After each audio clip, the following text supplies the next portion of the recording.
Hello students, I'm Rajesh. I'm going to teach chapter number 9, Ray Optics. This is the fifth part of the video, and today the lecture flow will be like refraction through spherical surfaces. This is the topic we are going to study today, and this is the one topic we are going to study today only. But there are three parts of it, and there can be six, but we are going to do only three. Rest three will be your homework. First one is refraction through concave surface, rare to denser. Second one is refraction through concave surface, denser to rare. And the third one is refraction through convex surface, rare to denser. Let us start the video. The first topic is refraction through concave surface, and it is rarer to denser. The most important part of this topic is the ray diagram, and all these topics are going to be the most important of this chapter, because all the topics ahead are based on these formula only. So you must understand these topics. Okay, let us make the diagram, because the diagram plays very important role in the derivation. So first of all, we are going to take a concave surface and its principal axis.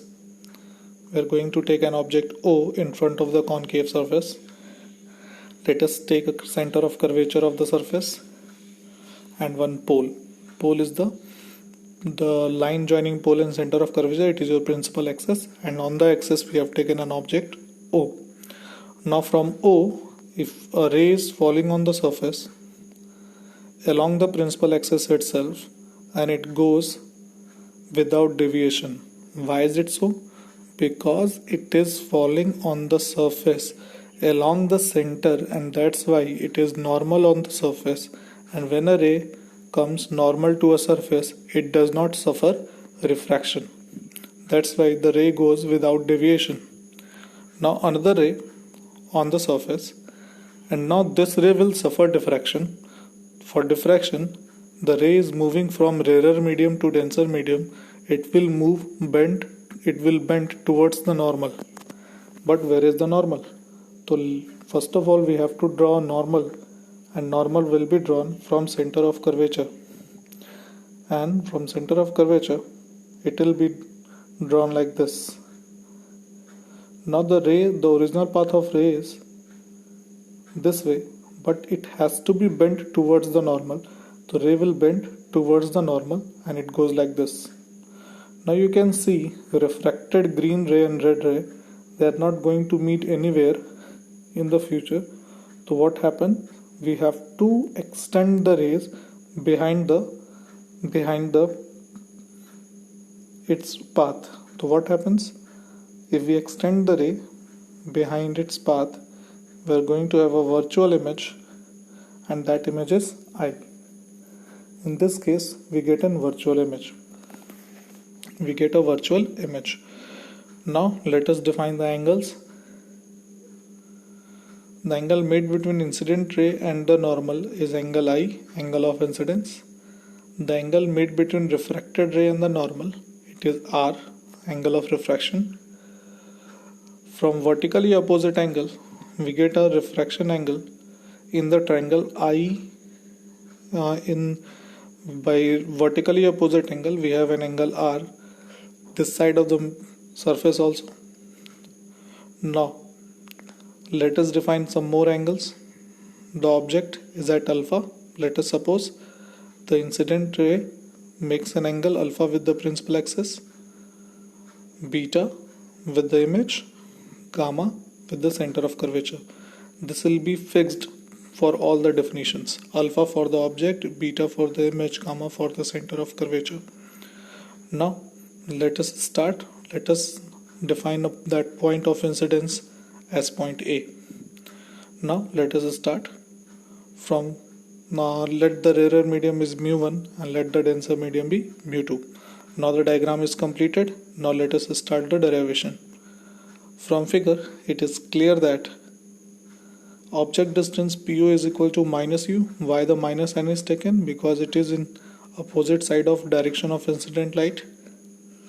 Image distance pi is equal to minus v. With the same logic it is negative. Radius of curvature PC is equal to minus r. Again with the same logic, since it is leftward and light is coming rightward, that's why it is negative. And one more thing we have defined, that is PA is approximately equal to h, because it is very small. In the very beginning of the chapter, in the lecture 1 only, I have told you the rays are considered to be paraaxial, means they are very close to the principal axis, and therefore A is very close to P, and we can write PA is approximately equal to h. So these are the things. Now let us apply Snell's law. So from Snell's law we have sin I by sin r is equal to mu 2 1, and mu 2 1 can be written as mu 2 upon mu 1. Now mu 1 sin I, from cross multiply we get mu 2 sin r. Let this equation be equation number 1. Now what we say, that I and r are very small, and therefore sin I is approximately equal to I and sin r is approximately equal to r. When the angles are very small, we can write like this: sin I is approximately equal to I and sin r is approximately equal to r. So what we are going to have? We are going to have now, from equation number 1, mu 1 I is equal to mu 2 r. Let this be equation number 2. Till here I hope everything is clear. Now what we have to do, we have to find the value of I and r in terms of alpha, beta, gamma, and we have to put the values of I and r in this equation number 2. So for value of I, we are going to consider the triangle OAC. So from figure, in triangle OAC, are you able to see the triangle OAC? The gamma is exterior angle and I and alpha are interior angles. So what we can write? We can write gamma is equal to I plus alpha, and from here I is going to be gamma minus alpha. Let this be equation number 3. Now for the value of r, we are going to consider triangle IAC.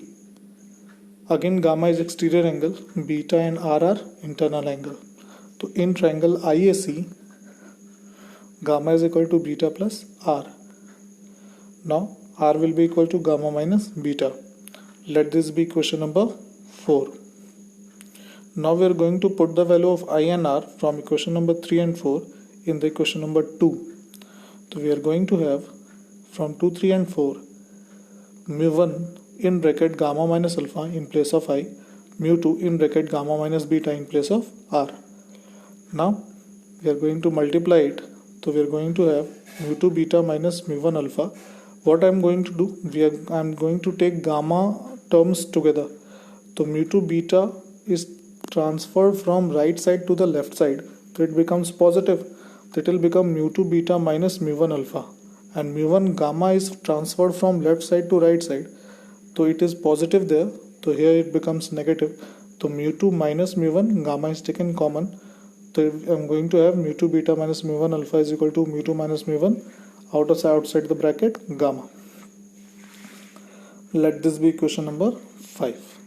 Now I have to take the value of alpha, beta, gamma from the figure and have to put those values here. How can I? Let us see. Since alpha, beta and gamma are very small, therefore we can write alpha is approximately equal to tan alpha. Since angles are very small, we can write like this, and tan alpha is going to be PA upon PO. See the right angle triangle PAO. So we are going to have PA upon PO, height upon base. PA is h and PO is minus u. Okay. In the same manner, for the beta, we are going to write PA upon PI, and PA upon PI is h upon minus v. For this gamma is approximately equal to tan gamma, and we can write PA upon PC. So what it is going to be? H upon minus r. Let us keep these values in equation number 5. We are going to have mu 2 h upon minus v minus mu 1 h upon minus u is equal to mu 2 minus mu 1 h upon minus r. H will be cancelled out, minus sign will be cancelled out. We are going to have mu 2 upon v minus mu 1 upon u is equal to mu 2 minus mu 1 upon r. This is our formula for this surface. One special case is there. If the rarer medium is air, so for air refractive index is 1, so mu1 is equal to 1, and mu2 in that case let it be mu only. So what we are going to have, 1 upon mu upon v minus 1 upon u is equal to mu minus 1 upon r. So this is our formula for this surface. I hope the derivation is clear. Diagram is clear. Diagram is very important in this case. So you must see the diagram and understand the diagram in a very clear manner. Now let us move to the second topic. Second one is refraction through concave surface, but this time it is from denser to rarer. So first of all, let us make the diagram. Now concave surface, object is going to be kept in denser medium itself. So now let us make the point P, center of curvature C, and now object is kept at the point O, but it is inside the denser medium itself. Now what happens? Again, one ray along the principal axis, it suffers no refraction, it goes straight. Another ray on the surface, and now we have to draw normal for refraction. Let us make this point A. We draw normal N. Now what happens? Ray is moving from denser medium to rarer medium. The ray must move away from the normal. Let us make the original path. The original path is like this. The ray must move away from the normal. The deviated path of ray is going to be like this. Again, the refracted ray does not meet right side of the surface, so we have to extend the ray behind, and now we have a virtual image. In this case also, let this image be I. I hope the diagram is clear. The original path of ray is not required. Let us remove it. Now, first of all, let us define the angle. First of all, the angle of incidence. The angle of incidence is incident ray and normal. Angle of refraction is refracted ray and normal. Now define alpha, beta and gamma. With object it is alpha, with image it is beta, and with center of curvature it is gamma. This is the whole of the diagram. Now we have to prove the formula. Let us move. See in this case what the formula is going to come. And before defining the formula, let us define the medium. Denser medium is mu2, rarer medium is mu1. This is a fixed pattern. I am going to take denser as mu2 and rarer as mu1 throughout the chapter. Now let us start from figure. This time let us define the distances. First of all, object distance PO is equal to minus u, image distance PI is equal to minus v, center of curvature this time PC is equal to plus r. And why is it so? Because this is right side of the surface and it is in the direction of incident light. That's why it is considered positive. U and V both are negative because image is behind the surface. Now again, PA is approximately equal to H because it is very small. I have already told you, because the rays are paraaxial. Now let us start. Pattern is same, only the values are differ. That's going to be different. So we have to see the values while putting. Now applying Snell's law, sin I by sin R is equal to, this time it is going to be mu1 2, because the second medium in which the refracted ray are there, it is mu1 and the first medium is mu2. So it is written mu1 2 and it is mu1 upon mu2. Cross multiply, mu2 sin I is equal to mu1 sin R. Again the same old song, sin I, since I and R are very small, therefore sin I is approximately equal to I, sin R is approximately equal to R. So from 1 we are going to have mu2 I is equal to mu1 R. Let this be question number 2. From figure in triangle OAC, now what I am going to do, I am going to calculate the value of I and R and put those values in equation number 2. So in the triangle, just see the triangle OAC. This time I is exterior angle and alpha and gamma are interior angle. So we are going to have I is equal to gamma plus alpha. So directly we have value of I. Then in this case, let this be question number 3 only. And from figure, for R also, in triangle IAC, R is exterior angle. So R is going to be equal to beta plus gamma. Let this be equation number 4. So now we have the value of I and R. So let us put these values in equation number 2. We are going to have from 2, 3, 4 mu 2 in bracket gamma plus alpha is equal to mu 1 beta plus gamma. Now we are going to put all those terms together which are having gamma. So mu 2 is gamma, mu 2 gamma is transferred to the side and mu 1 beta is transferred from right side to the left side.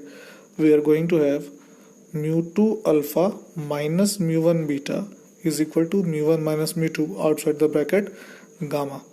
Let this be question number 5. Now I have to put the values of alpha, beta and gamma. So again in the same manner we are going to calculate. Since alpha, beta and gamma are very small, therefore alpha is approximately equal to tan alpha, and see the triangle PAO. So we are going to write PA upon PO, and value of PA is H, PO is minus U. So in this way it is PA upon PO is equal to H upon minus U. In the same manner, beta is approximately equal to tan beta, and see the triangle PAI. So we are going to have PA upon PI. So we are going to have H upon minus V. Gamma is approximately equal to tan gamma. It is PA upon PC. PA is equal to H. PC is equal to plus R. Now these values are kept. These values are put in question number 5. We are going to have mu 2 H upon minus U minus mu 1 H upon minus V is equal to mu 1 minus mu 2 H upon R. H will be cancelled out. Minus V and minus mu 1. So minus minus will become plus. So we are going to have mu 2 upon minus U plus mu 1 upon V is equal to mu 1 minus mu 2 upon R, or mu 1 upon V minus mu 2 upon U is equal to mu 1 minus mu 2 upon R. So in this case, this is our formula. Again, that is special case. If the error medium is air, then mu 1 is equal to 1, mu 2 is equal to mu. We are going to have 1 upon V minus mu upon U is equal to 1 minus mu upon R. Then in that case, this will be the formula. So this is both the cases for concave surface. One more case is there, from rare to denser only, but the image is real. Okay, then the first case we have done today. In that case, object you have to keep between pole and center of curvature.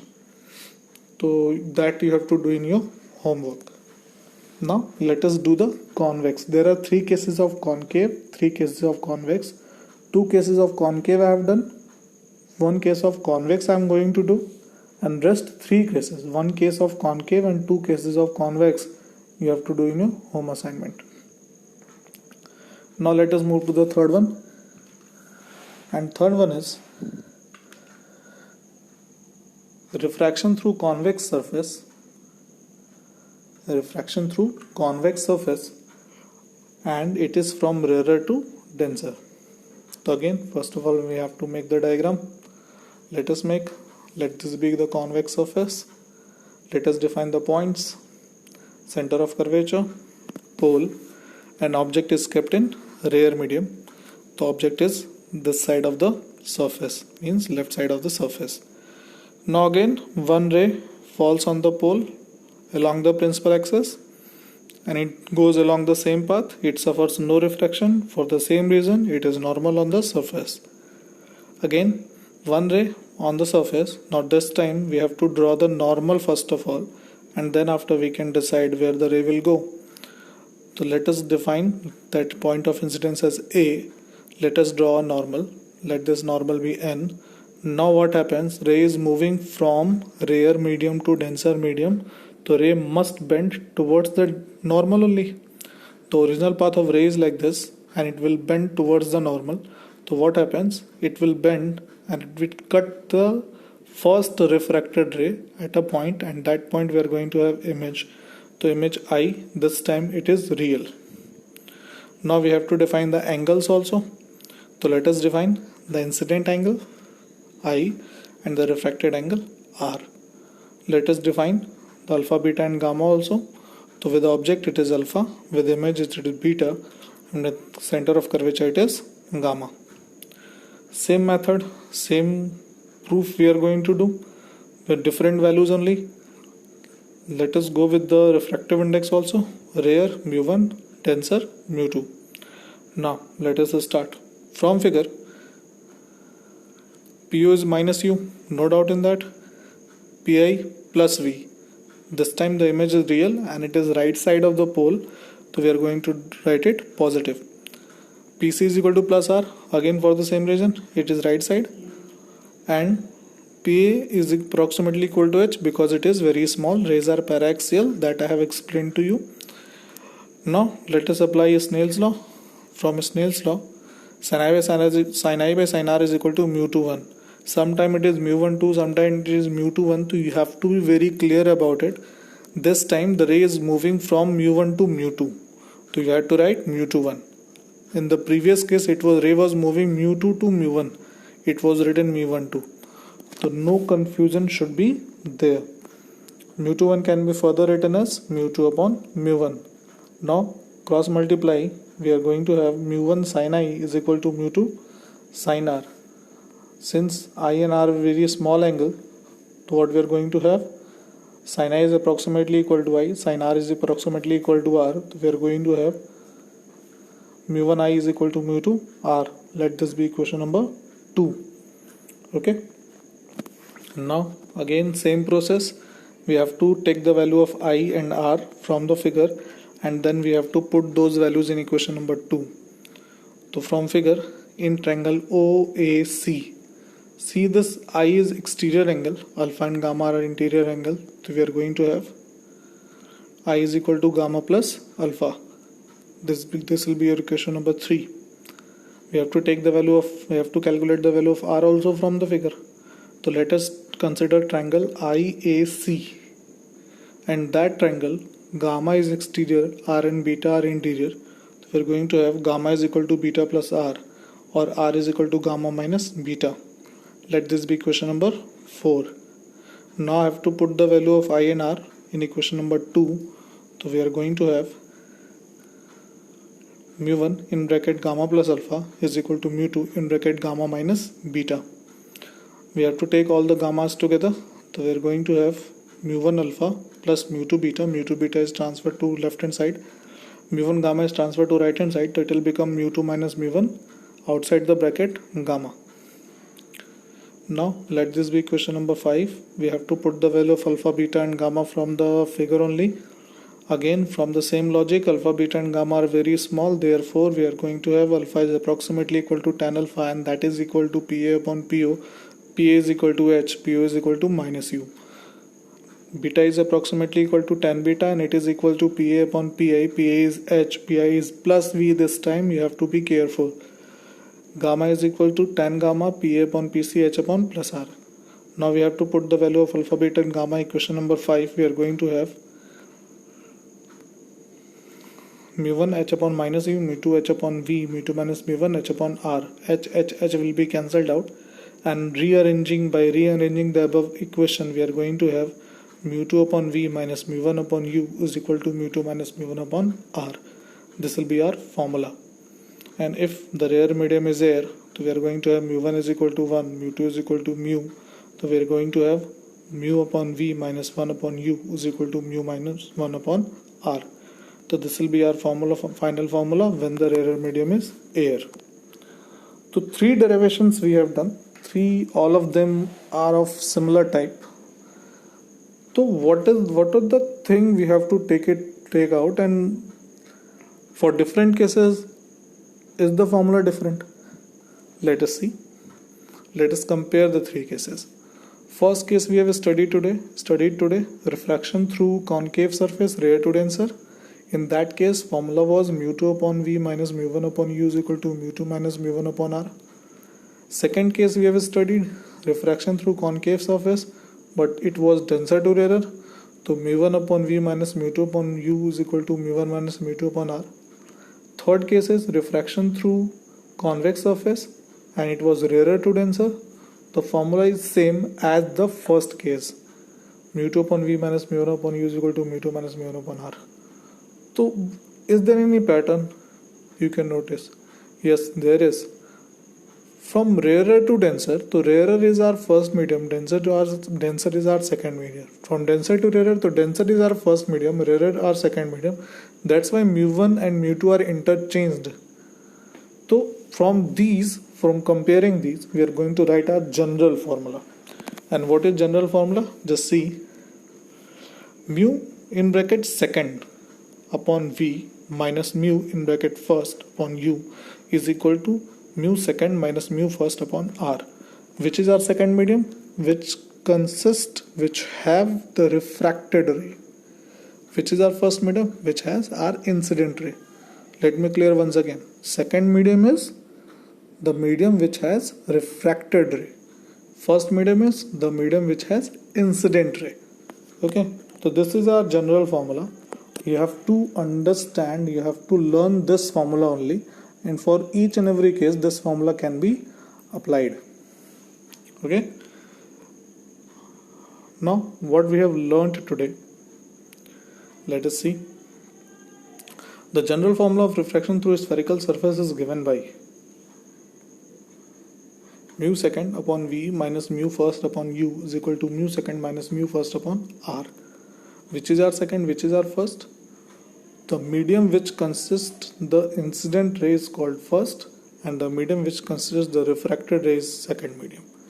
Please remember this formula only. This is widely applicable, this is generally applicable for any kind of spherical surface.